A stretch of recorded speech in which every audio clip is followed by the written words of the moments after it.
السلام علیکم ورحمۃ اللہ وبرکاتہ۔ سوال پوچھا گیا ہے، غیر محرم سے بوس و کنار کرنے سے زنا کا گناہ ہوگا کیا؟ اگر کوئی انسان کسی غیر محرم سے بوسہ لے لیتا ہے، اس کے ہاتھ چوم لیتا ہے، کیا یہ زنا کے اندر شمار ہوگا یا نہیں ہوگا؟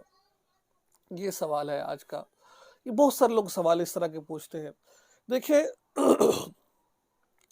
ذرا بات کو مکمل سمجھیے گا۔ اگر آپ چینل پر نیو ہے، چینل کو سبسکرائب کر دیجیے گا۔ حدیث پاک میں آتا ہے کہ حدیث شریف میں آتا ہے، آنکھ بھی زنا کرتی ہے اور آنکھ کا زنا دیکھنا ہے، اور ہاتھ بھی زنا کرتے ہیں اور ہاتھ کا زنا کرنا پکڑنا ہے، اور زبان کا زنا بولنا ہے، اور کان کا زنا سننا ہے، اور منہ کا زنا بوسہ دینا ہے، اور پاؤں کا زنا چل کر جانا ہے۔ لہٰذا اگر کوئی شخص کسی عورت کا بوسہ لیتا ہے، وہ بوسو کنار کرتا ہے، ٹھیک ہے، دیکھنا کسی کو بوسہ تو بڑا دور کی، دیکھنا بھی زنا میں آتا ہے۔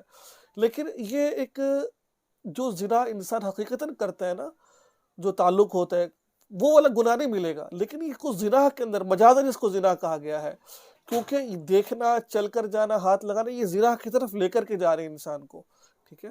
تو اس وجہ سے اگر کوئی شخص کسی کو دیکھتا ہے، یہ بھی زنا میں حقیقتاً تو زنا نہیں ہے، لیکن مجازاً زنا ہے، کیونکہ دیکھنے سے ہو سکتا ہے اس کا رغبت پیدا ہو چلی جائے، تو یہ بھی گناہ ہے نا۔